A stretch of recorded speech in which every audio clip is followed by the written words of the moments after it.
அனைவருக்கும் வணக்கம். சற்றம் கிடைத்த முக்கிய அறிவிப்பின்படி தமிழகத்தில் நாளை நாட்கள் மே மாதம் 1ஆம் தேதி பல்வேறு மாவட்டங்களுக்கு கனமழை எச்சரிக்கை கொடுக்கப்பட்டனர். குறிப்பாக எந்த மாவட்டங்களுக்கு கனமழை பெய்யக்கூடும் என்ன முக்கியமான அறிவிப்புகள் தற்போது வெளியாகிறது. எல்லாமே இப்ப நம்ம பிரீஃபா பார்க்கலாம். வீடியோவை கொஞ்சம் ஸ்கிப் பண்ணாம கடைசி வரைக்கும் பாருங்க.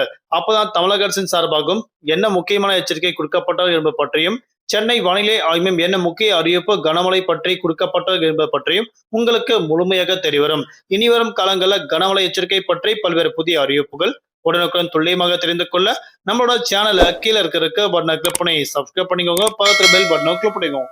இந்த வீடியோ உங்களுக்கு பிடிச்சிருந்தா லைக் பண்ணுங்க. இப்போ வாங்க வீடியோக்குள் போகலாம்.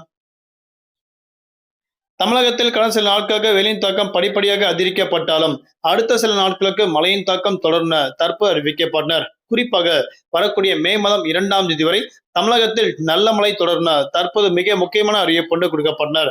அதன்படி சுமார் 0.9 கிலோமீட்டர் உயரத்தில் வட உள் கர்நாடகா முதல் மன்னார் வளைகுடா வரை தென் உள் கர்நாடகா மற்றும் தமிழகம் வழியாக ஒரு காற்றழுத்த தாழ்வு பாதை நிலவி வருவதாக அறிவிக்கப்பட்டனர். இதன் காரணமாக தமிழகத்தில் குறிப்பிட்ட நாட்களுக்கு மீண்டும் கனமழைக்கான வாய்ப்பு இருப்பதாக தற்போது அறிவிக்கப்பட்டனர். அதன்படி தமிழகத்தில் வரக்கூடிய மே மாதம் 1ஆம் தேதி தமிழகத்தில் குறிப்பிட்ட இடங்கள் புதுவை, காரைக்கால் ஆகிய பகுதிகளில் பல்வேறு இடங்களுக்கு இடி மின்னலுடன் கூடிய பலத்த காற்றுடன் 30 முதல் 40 கிலோமீட்டர் வேகத்தில் கனமழைக்கான எச்சரிக்கை கொடுக்கப்பட்டனர்.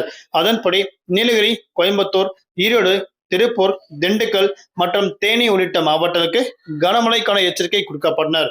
அடுத்தபடியாக வரக்கூடிய மே மாதம் 2ஆம் தேதி அன்றைய நாட்கள் தமிழகத்தில் ஒரு சில இடங்கள் புதுவை, காரைக்கால் ஆகிய பகுதிகளுக்கும் இடி மின்னலுடன் மற்றும் பலத்த காற்றுடன் 30 முதல் 40 கிலோமீட்டர் வேகத்தில் கனமழை எச்சரிக்கை கொடுக்கப்பட்டனர். அன்றைய நாட்கள் நீலகிரி, கோயம்புத்தூர், திருப்பூர், திண்டுக்கல், தேனி, மதுரை, சிவகங்கை, விருதுநகர் உள்ளிட்ட பல்வேறு மாவட்டங்களுக்கு கனமழைக்கான எச்சரிக்கை கொடுக்கப்பட்டனர். வரக்கூடிய மே மாதம் 3ஆம் தேதி அன்றைய நாட்கள் தமிழகம், புதுவை, காரைக்கால் உள்ளிட்ட பகுதிகளுக்கு இடியுடன் கூடிய கனமழைக்கான எச்சரிக்கை கொடுக்கப்பட்டனர். குறிப்பாக மேற்கு தொடர்ச்சி மலையொட்டிய மாவட்டங்கள், கடலோர மாவட்டங்களுக்கு அன்றைய நாட்கள் மிதமான மழை பெய்யக்கூடும் தற்போது அறிவிக்கப்பட்டனர். அது மட்டுமல்லாமல் இம்மாவட்டங்கள் தவிர்த்து பல்வேறு மாவட்டங்களுக்கு இயல்பை விட கூடுதலாக 2 முதல் 3 டிகிரி செல்சியஸிற்கு வெயிலின் தாக்கம் படிப்படியாக அதிகரிக்கக்கூடும் தற்போது அறிவிக்கப்பட்டனர். அது மட்டுமல்லாமல் இம்மாவட்டங்கள் தவிர்த்து பல்வேறு மாவட்டங்களுக்கு காலை 16 மணி முதல் மாலை 4 மணி வரை இயல்பை விட வெயிலின் தாக்கம் கூடுதலாக இருக்கக்கூடும் அறிவிக்கப்பட்டனர். மதியம் 12 மணி அளவில் உச்சக்கட்ட வெயில் பதிவாகும் அறிவிக்கப்பட்டனர்.